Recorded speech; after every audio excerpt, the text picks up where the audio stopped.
Welcome to the Chef's Kitchen. I'm your host, Maria Bolete, and we're here at the beautiful PBS 39 Studios at the Steel Stacks campus in Bethlehem, Pennsylvania. And joining me is chef and co-owner Lee Chizmar of Bolete Restaurant, which is right here in Bethlehem, right, Chef? Yep, it's right down the road. That's great. So tell me a little bit about the restaurant and what we're going to cook today. Well, the restaurant is a farm-to-table, new American restaurant. We have about 50 seats in the dining room and a 15-seat tavern. And we basically just write the menu with all the local produce and products that we get from right here in the Lehigh Valley. And you couldn't be in a more perfect area to have all that surrounding you, the farmers and the land and the great herbs and the artisans. I think it's some of the best farms that the country has, so it's really great to be right in the heart of it all. Great. So where did this guy come from? So this guy is actually a line-caught Rhode Island Fluke. And we get those from River and Glen. It's a sustainable seafood company in Bucks County. They deal specifically with very small fishermen. And, you know, the single fisherman catches all of our fluke and they bring it right down to us fresh from the boats. That's great. So what are you going to do with him today? So today we actually have a Fluke Ceviche, which is kind of my take on it. We have some wonderful local strawberries. Yeah, some beautiful, look at this setup, Chef. Some beautiful chilies. We make a strawberry and chipotle gastrique and add just a touch of lime, and it's a really light dish. It's great for the summertime, and it's actually kind of easy. It's a little bit more approachable. Sounds good, and I think we have a wonderful Italian wine as well that's on your menu. It pairs fantastic with this dish. That sounds great. All right, so the first thing I'm gonna do is I'm gonna start the gastrique, and then we'll jump over to our fluke. So I'm just adding sugar and a little bit of water. And I like to just kind of cover the edges. I'll go all around the pot, and that just helps it from burning. Because the edges seem to cook Yep, they cook the fastest. So we'll turn this on, and usually when I make a caramel, I just turn the heat up as high as I can. As long as you have those edges wet, don't touch it, don't move it around, or else it has a chance of crystallizing on you. Okay. And then it always comes out very beautiful. So all right. If we can, we'll just kind of keep an eye on it. But don't touch it. Yes. So next I'm going to jump over and actually butcher the fluke. Look at his mouth, man. Ooh, he's got sharp teeth. He does. So it's kind of neat. The fluke are actually born swimming upright, and this is a flat fish. It swims along the bottom, and you can see the underside is white, and both eyes are on this side of the head. So the eyes actually, they're born this way with the top half dark green on this side and white on the bottom with eyes on each side of their head. And then as they get older, the eye actually migrates around to the other side and the color changes. That's really freaky. So I'm just going to go ahead. You butcher all flatfish the same, and it is very simple. It is a lot cheaper to buy whole fish. So what's a good example of another flatfish? Well, this is also called summer flounder. Sole, halibut, those are all really good examples. So halibut can be huge. They used to grow as big as 1,500 pounds, but typically you see them anywhere from 20 to 40 And turbo? pounds. And turbo also, yep. So basically we have 4 fillets. So what I do is just kind of outline those, and I'll make a cut straight down the center. There's actually a lateral line right there. So I just bring my knife right down. And typically at the restaurant and sometimes on the boats, they'll actually cut the heads off and de-gut them. I haven't done that here, so I'm just going to stay away from the belly section. So now I basically outlined all of my fillets, and then I just come right in here. And when you butcher fish, you don't typically meat butchery use just the tip of your knife. Fish, you want to use your whole knife and kind of just do those long motions and just allow the knife to do all the work. Wow, look at that. Well, you have a super sharp knife, too. Yes, this is a sharp knife always really makes the job much easier. So that's our first fillet. You can kind of see the translucence of this fish, and that's one of your big tests on freshness. Really? Once it gets a little bit more opaque and more of a solid white, you know that the fish has been around for a couple of days. So this is a great kitchen tip. It's a really beautiful example of a very fresh fish. Stay tuned for more from Chef Lee Chizmar. We now return to the Chef's Kitchen. So next I'm just going to take my top fillet off here. So now you've had Bolete for how long?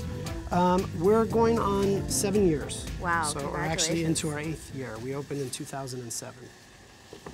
So those are our 2 fillets there. So I'm just going to flip this guy over, and we'll do the same thing on the other side. The bottom half of the fillets are typically a little bit thinner, so that's why we like to take the top. Those are really meaty. Yeah, those are really the good ones. So same thing, I'm going to outline. So bolete means mushroom in Latin. Was I reading that right on the website? It does, and more specifically, porcini. Porcini. Or ceps, which is one of my favorite ingredients. Mushrooms is a big part of our menu at Bolete. It's also... I remember that fantastic mushroom soup that you made. I'm glad that you enjoyed it. So good. But we have some great mushroom farms. Pennsylvania is actually one of the largest mushroom cultivators in the country. And we have some beautiful local mushrooms that people forage for us, and it's really, just an incredible ingredient. Now, could you use the rest of the fish to make stock if you want? Yep, we usually do always that at the restaurant? Yeah, we always do it at the restaurant. And so you can see our gastrique is really going moving very nicely. But no color yet. No color. It's funny, you'll turn your head for a second, so you gotta keep an eye on it, and boom. It is burnt. Pretty amazing how fast it goes. So you have a special knife here? So it's more of a slicer that does have a little bit of flexibility. So you can kind of see as I get in here, if I just put my weight on it, it's still firm, which is really great for the fish, but it does kind of flex just a little bit. It's thin, and it really allows you to get in there and treat the fillets just the way that you need to. All right. So next, we're pretty much done. What I will do is, you just want to watch out for the little scales. So I'll come in and just give it a nice wipe. You can see these are really beautiful fillets. Yeah, look at that fish. And fluke is such a mild, flavored fish, and it really lends very well to ceviche and even sashimi. It's one of my favorite fish to eat raw. So to skin, I'm literally just sliding my knife in. I work through the fillet a little bit, and then I want to lay my knife flat and just kind of grab a hold of that skin.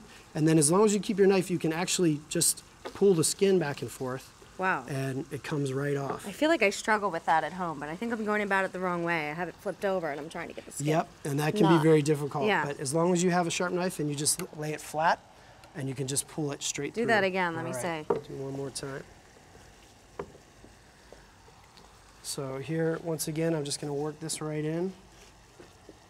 And then slide it just kind of back and forth. And again, you can see really it's the weight, the tension that I put on the skin itself that really allows that just to slide straight through. Wow. All right. That's such a great tip. I'm going to take that with me for sure. Right. So here we just have a little extra. This is kind of a thin piece of fish. So I'm just going to clean this up and get off any of the lateral line, which is okay. It just is nice. We have these beautiful colors. So we're just going to get rid of anything extra that might take away from the beauty of this fluke. So is this dish on the menu right now at Bolete? Well, it actually will be tonight. We were just at the James Beard House on Thursday, and we cooked a dinner there, and this was our first course. Congratulations for being invited to do so. Yeah, thank you. That's quite an honor. Yeah, it was very nice. We had a great time. It was a lot of fun. Wow. So once I have my fillet here, now I'm literally just going to slice little almost sashimi pieces. I usually try to go as thin as I can. And this is basically it. This is how simple it is to butcher one of these fish. And it does take a little bit of experience, but once you try it, it's not super expensive, so it is a great fish to practice on too. Good to know. All right. So that's basically the start of our ceviche. Okay. So I guess we can come back over here. And our gastrique is just about... Just getting a little bit of color, but... I just don't want to forget about them. Okay, so we can come over and we'll talk a little bit about some of the peppers. And I'm just going to grab some gloves because that always helps when you're butchering jalapenos or cutting jalapenos and Fresnos. Yeah, I know. I should wear gloves when I do that, and I typically don't. And then down the road, it's like you rub an eye or, next thing you know. It's happened to me for years. You're like, what did I do that for? Yeah. All right, so first I have a Fresno. And basically what I'm going to do is I'm going to take this out. This is also more of like a red jalapeno. And so I think a lot of people, when they see how many peppers and chilies we put into this dish, they're like, oh, I don't like spicy things. But one of the things that you can do when you're processing these is you take your knife, I'll just kind of flatten this out, and I want to come in and get that membrane, just that top layer of the membrane and the seeds. Ah, that's where a lot of the heat's stored. That's where most of the heat is stored. So from there, we can pretty much just get the pepper flavor, which is really what you're looking for. So once I have the seeds removed, I'll do that one more time. I'm not afraid of spice though, so you can just like lay it on in the dish. We'll leave a little extra there. All right, so from there, I'm actually gonna go ahead and use my knife to slice these as thin as I can. And we're just gonna do something I call the back slice, which is where we're allowing the knife to do the work as opposed to pushing it forward. With a garlic the last time, and I've been using it ever since. It's fantastic. It is an invaluable lesson. It's something that Chef Schlau actually showed me up in Boston, and I think it was actually passed down to him by James Beard. Really? So, yep, it's kind of neat. But you can see you get just beautiful peppers. It also allows you're not tearing the peppers, so you just have very delicate flavor. And the last time you did it with a different knife, so it's nice that you can, I see that you can do it with more than one knife. You don't have, say, that looks like a Japanese vegetable knife of some sort. Yes, yes. So, yeah, if you don't have that at home, you can still do it with any of your other knives. Correct, correct. Stay tuned for more of the Chef's Kitchen. We're back with more from Chef Lee Chizmar of Bolete Restaurant. You've cooked all over the country, didn't you? Yep, you were on the West Coast for a while. I spent a little time, almost 3 years in San Francisco. Love that city. And then up to Boston, I believe, almost 5 years. Wow. It's kind of interesting when you're in the restaurant business, you spend so much time in the kitchen, sometimes it all runs together. I could believe that. And recently, you just are part of a book project. We were in Harvest to Heat, which was a national book that actually paired farmers with chefs. And basically you did a few recipes. So this is really beautiful color. This is just what we're looking for. You see how I kind of gave it a swirl rather than to stick a spoon or something in there, and that would allow it to crystallize. So just kind of stand back a little bit because we are going to get a little bit of steam coming off here. So these are Epic Acre Farm strawberries. We're kind of coming down to the last of the season of the strawberries here in the Lehigh Valley. They should be around some other places. So now that I have my liquid in here, I'm just going to go ahead and give this a stir. And by liquid, it's basically the caramel is going to pull the juice out of the strawberries, which is going to stop the caramel from cooking. Smells so sweet. All right, next I have a little bit of lime supremes and lime juice. All right. And secret ingredient here. Smells so fabulous. A little bit of chipotle peppers that we just kind of pureed, which will add a little smokiness and really bring all those flavors together. You've got a lot going on here. You've got some acid, you've got spice, you've got sweet. And then last we have a little bit of champagne vinegar. All right, I'm just going to kind of sprinkle this in, and then that gives you that kind of really nice acid with the sugar itself. All right. So we'll give this a mix. It's so pretty too. Yeah, it's really a beautiful dish. Okay, so now that we have our gastrique basically done. I can smell a little heat in the air. Yeah, a little of that chipotle. So I'm just cutting up a little bit of poblanos, and then our other chili that we use is just a small amount of jalapeno. So what I'm gonna do is I'm gonna go ahead and grab my Fluke and add these right to the bowl. Take that. All right. And what I like to do whenever I'm doing a ceviche is I first like to kind of macerate my fish here. I take a little bit of oil and I'll coat these really well. An interesting thing with the ceviche is just balancing the acid with the fish, especially with the sweetness of the gastrique. So oil is kind of the key to that. So I'm just gonna go ahead and add lime juice to this. And then what I like to do is go ahead and season it. And I think everyone will kind of be surprised how much salt I actually put on this fish. But when you're doing the ceviche, it is really nice, almost slightly salty with that acid and the sweetness of the gastrique.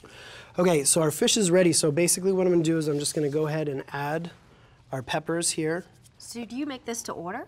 We actually do. You do? Wow. It's nice if it has about 5 minutes, which is not typically your standard ceviche. But that's really all it takes, and you can already see the fish itself is starting to cook here. You can see it's turning opaque. Yep, and it has that from white. the lime juice. Exactly. So I'm going to go ahead and add strawberries. How's our guy doing over here? So at this point, we're just... Wow, the strawberries really kind of disappeared. And you can there they are. already see that it's starting to kind of lose that red color. So I think we're probably just where we need to be there. So I'm going to go ahead and kill the heat. And then from there, we're just going to cool it down. Okay. And over here, this is kind of our final product here.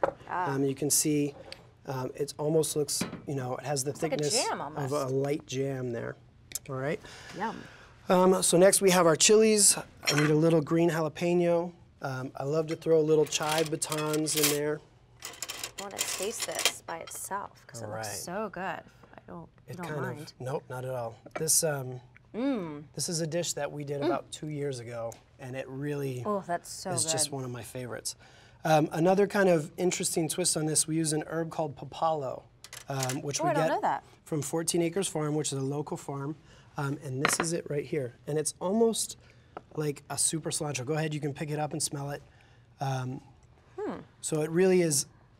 It's kind of interesting when it melds with the strawberries. It just really wakes it up and gives you almost that lime cilantro flavor, and it's very nice. That's really good. It is strong, so we're just going to use a little bit. I have some here cut up. Papalo. And we're going to add a little bit of cilantro here. Is there anything else you could use to substitute for this at home if we can't find cilantro. Cilantro. Yeah, that's your next best. Yeah. So I'm just going to reach across and grab this spoon here. And so now we're just going to mix this all up and kind of let it macerate. This is great if you're at home. You know, you can mix this if you're having a dinner party. You can mix it, it can sit in the fridge and you're ready to go. And I think also, you know, it's so light and so fresh that it's definitely something, and simple, and it's something that you can really impress people with. So here I just like to add a little bit of the gastrique into the ceviche itself. These look like little taro. Yep, that's a little crisp taro root that we're just going to garnish the top with. So as I'm kind of mixing this, I can see... This is so colorful. It's a really beautiful dish. It's like the Italian flag. Stay tuned for more from Chef Lee Chizmar. We're back with more from Chef Lee Chizmar of Bolete Restaurant. All right, so now we're just going to go ahead and I'm going to give this a little taste. I'm going to grab... Did we put this guy in there? Yep, this was, I just had some sliced up that I went ahead and put in there. I think we are just about there. All right. So what's the typical presentation here? So one of the things that I really like to do is I'll actually do what we call in kitchen terms the dot drag. So I use a very small spoon here, and I just get a little bit of gastrique on, and I'm literally dropping it down. And you don't have to go quickly, you can just set it right there, and then from there, I'm just gonna drag this down. And I usually like to do about 4 piles. Alternating. Yep.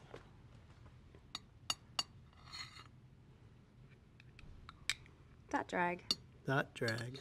All right, so it's a simple presentation we could do at home that looks really professional. And it's very easy. I just like to add a few papalo leaves right there on top. And next we are ready to add our ceviche. So usually I will start with a little bit of garnish down. Nice tight piles there. And I'll kind of work my way back and forth here. And then as you're doing this, you just want to get a little bit of all the ingredients on each one. It really is a gorgeous summertime dish. Yes. Oh, Chef, I cannot wait to taste this. Now, Bill's joined us. We've got the wine. Got to get it open. Let's do that real quick. And while I'm opening this, why don't you talk a little bit about Pecorino again? This one is Angelucci, and it is 100% Pecorino. And it should pair just right with this. Thanks to Bolete, they do purchase it pretty frequently. That's great. I'd have a glass of Pecorino any day. With the ceviche, can you imagine? Yeah, it's just going to be perfect. Is this a beautiful dish or what, Bill? It is. It's. I was thinking of Christmas, but I didn't want to think that far ahead. We just got this summer. I went to the Italian flag. Yeah, I'll drink to that. Yes, we should drink to that. Right. Cheers, guys. Thanks for being on the show. This is great. Salud.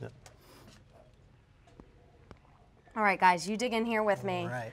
We each get to try a little bit of beautiful Fluke Ceviche, thanks to Chef Chizmar. Yes.